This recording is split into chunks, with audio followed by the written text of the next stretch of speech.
feels like after everyone re-signed this offseason, Kyle thought they can run it back again because seems like he used this year's draft to plan for 2022.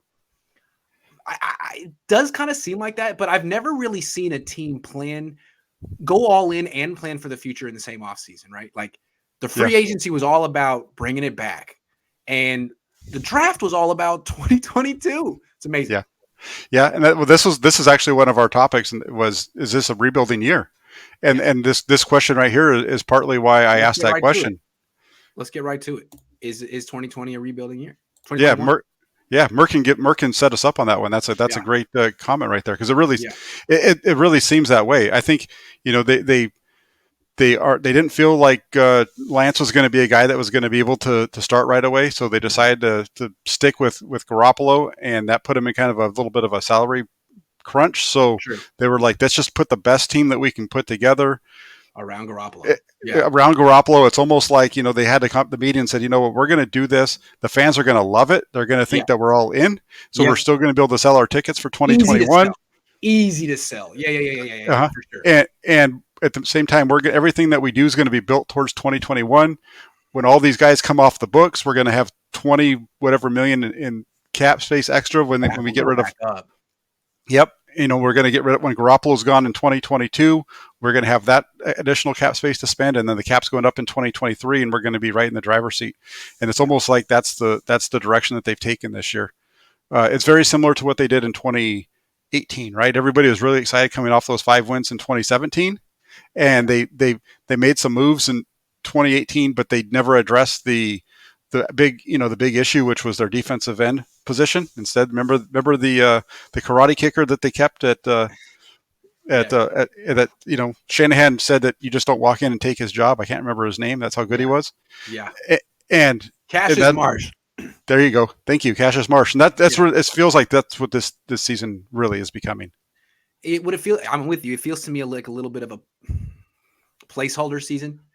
Like you want Trey Lance to be your franchise quarterback, but you decide he's not quite ready. So instead of just throwing him out there and maybe making him look bad or maybe losing and pissing off fans that way, you sell the hope of a Super Bowl return this year. And you make a lot of money off Jimmy Garoppolo's likeness, his number, his jersey, his bobblehead, and you sell as many tickets as possible. And you sell tickles too. And you make up for getting no revenue last year during the pandemic. Maybe this is a way to make some money back. We've paid Jimmy a lot of money. We got no money last year. Let's keep people in the stands. Let's sell Jimmy's jersey. I mean, we're not going to the Super Bowl. I mean, we struggled against the Eagles. Like right now, if the Niners played the Cowboys, I think the Cowboys would probably be favored in that. No one thinks the Cowboys are going. So yeah, I mean, it's looking right now like more of a playoff team than a Super Bowl team. Yeah. But you can sell that, and you can make a lot of money. And I wouldn't put money's good. I understand they lost out last year, so make that money. Yeah, and everything they did with the draft all points to guys that are going to have to play next year. You're not going to have Talanoa Hufanga is going to be a starter next year. We know that almost Ambry's for sure. Going to have to play next year. Yeah, Emmer Thomas. Banks. Yeah, all these guys are going to be all those roles are places that are wide open. The running back room behind, Mostert wasn't re-signed for next year. Jeff Wilson's not signed for next year. Right. Yeah. Yes, correct. So, and that's why you have Jalen Moore and so on and so forth. Right. So everything points to this being a rebuilding year for the 49ers and them putting the best team together that they could on the cheap, and it's coming back to hurt them. Right. And it's like, as opposed to, tanking or whatever, like they can't tank because they don't have a first round pick next year. If they have a 6-11 season or whatever, then that's just good news for Miami. That's just a top pick for Miami. So it is in the Niners' interest while they're developing certain players for the future to win as many games as they can this year because they get zero. And this is what they get for trading up for Lance, and Lance could be special, but this is the situation they put themselves in. I guess it makes sense in that situation. If they had a first round pick, maybe they play it differently, but they don't. Yeah, no, they don't. They went all in on the future with Lance, and that's who it's going to be. And this is all about trying to drive up Garoppolo's stock as well. And you can again sell him at the end of the year, hopefully for something better than a 3rd or 4th round draft pick. Yeah, I mean, in super fantasy land, he wins the Super Bowl or wins a playoff game, and you trade him for a first round pick and get some of that Trey Lance capital back. But when pigs fly. Yeah. No, we've had this conversation quite a bit. I never have thought that this team was a Super Bowl team. I thought that they had the potential to be a really good team, but I never saw this as a team that was going to be playing in February. They would have they will need a lot of things to break their way. And already with Mostert and Verrett, and now, who's the latest cornerback who's hurt? Josh Norman. K1, Josh Norman. I mean, they're not getting the breaks they needed. They're already thin at their thinnest position.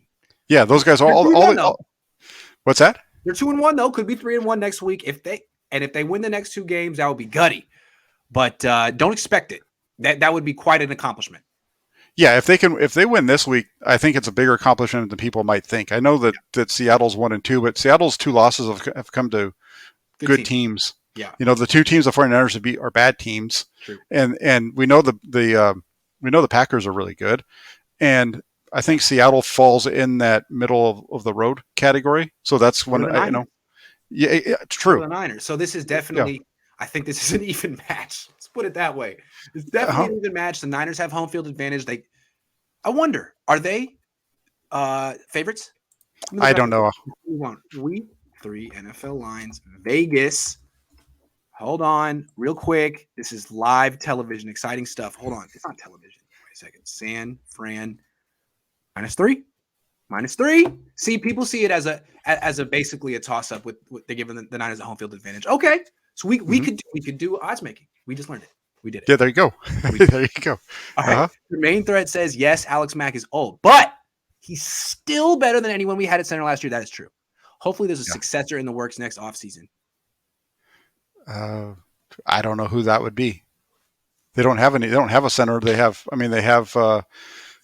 Who was it? 64. I can't think of his name right off the top of my head. Jake Brendel. Yeah. He's their backup center. And he's on the roster. He was active. That's the best thing you can say about Jake Brendel. He's on the roster. They're probably going to have to. I mean, the Packers got a really good center in the draft this year. Josh Myers. He's working out for them so far. He's a second-round pick. Mm-hmm. And the Niners, I mean, that would be their first pick next year. So they also need a cornerback. They got things they need. So yeah, definitely they could get us. But if you want to get a good center, I mean, it's not quite as premium as a tackle, but it's an important position. Good ones, hard to find. Oh yeah, especially that's the most important, one of the most important spots on the offensive line for the communication, all that kind of stuff. Yeah, and that was supposed to be one of the big parts with Alex Mack being on the team was the communication, but that broke down on Sunday night too. True. At home, Domain Threat says if Kyle doesn't go with Lance coming out of the bye Colts game, the fan base might revolt. We're over Jimmy, the good and the bad. It'll be very interesting to see what happens if they lose the next two, because just from real quick, like this show so far and the one with my dad, 85% of the comments are angry Niner fans, which my dad was like, wow, they're 2-1. They lost one game at the buzzer. But I totally understand it. I think Niner fans are very smart, and we've duped this out from the offseason, and they kind of see where this is going. But they could win the next two games, so let's not go there yet. But Niner fans are thinking mentally, they've seen it. They've seen the next three moves, and they don't like them, and I understand. Sure. Yeah, there's a whole lot that goes into that, and we'll have that topic eventually here today too. But let them. I mean, they could absolutely beat the Seahawks at home, and they are favored to do so. AG says, "Can we put Ward in cornerback and start to Hufanga at safety? Would you do that?" I mean, that's that. If that he should be playing, he should be your nickelback if that's what you want to do. Why not? They're already playing Hufanga at safety right now. He's already playing free safety at times anyway. Right. He's shown the ability to play for up front and back. For a week or two, they might be able to get by with it. Leading into the bye, that's a better choice. What AG just said here is a better choice than bringing in Buster Skrine. Yeah, you're right. And another thing is interesting. I didn't see Hufanga in the game on defense, and on the final drive when Norman's out and K1's out, and the Packers are in that whatever personnel grouping they're in, and on the final play. It's two deep man under. The two deep safeties are Tart and Dante Johnson because Ward was down in coverage. And what I thought was interesting is Dante Johnson? Why not Hufanga? It was Hufanga on the top right. Was it Hufanga? Yeah. So when they went into that, they were actually playing 2-man, and I didn't realize that until I on just the finally final got to. play. Yeah, I saw a little bit. I tweeted it out. I saw I it on thought it somebody else looked like tweeted Dante it out. Johnson to me. I had it on film, but I'm gonna have to go Okay. back and watch the all 22. Either way, that guy was late. Yeah. So they have the way they lined up was they had on the top of the screen up on the left side where they threw the ball, they threw it against Lenore, and then Hufanga's the deep safety on that side. Oh, Dante Johnson is playing in the slot oh, on the left side, and then that's where you see Jimmy Ward sprinting across the formation. He's trying to get over to the inside most guy in the trip side. so Fonga, who was in the bracket and was late. Well, it was Oh, both of them. What's happening? They're playing man. If you watch the play, it's awful because yeah, Mosley's all over the guy on the bottom of the screen. yeah. Johnson's doing an okay job on his guy. I don't know who the two rookies are over there just covering grass. It's just really bad. I don't know what they're doing. They're not even Yeah, like close to him. Lenore had outside leverage and wasn't anywhere close, and Hufanga looked like he was playing really deep. Yeah, Really, I mean, like it was the easiest catch ever. if Hufanga or if Lenore just plays man coverage like we've seen him play man coverage in training camp, for Yeah, example, he's all over it. I yeah. don't know why he's playing off coverage. He turns, he runs, he Side gets his leverage. hips. Yeah. Yep, Why? and Yeah. he's got even having that. He has the help from the safety, but he's playing it like he's got to stay over the top. I don't Right. understand what they're doing over there. Like you'd But be better off in trail technique, actually. That's the thing. yeah, just or Yeah. he would have been better off doing what Mosley did. Just get up in his face, jam him, and run Yeah. with him. You have inside help. In that situation, they're already at the 50-yard line. They only have to gain 15 yards on you. Play them tight. Play them like you're at the goal line. If they throw the ball 35 yards over your head, that's great because that's a big play. That's a tough play for the offense Yeah. to make is to throw the ball down the field like that, right? That's a low percentage throw. Yeah, the throw that they gave up was High that percentage. was high percentage. I Layup. mean, there was It's a layup. nobody. It was a layup.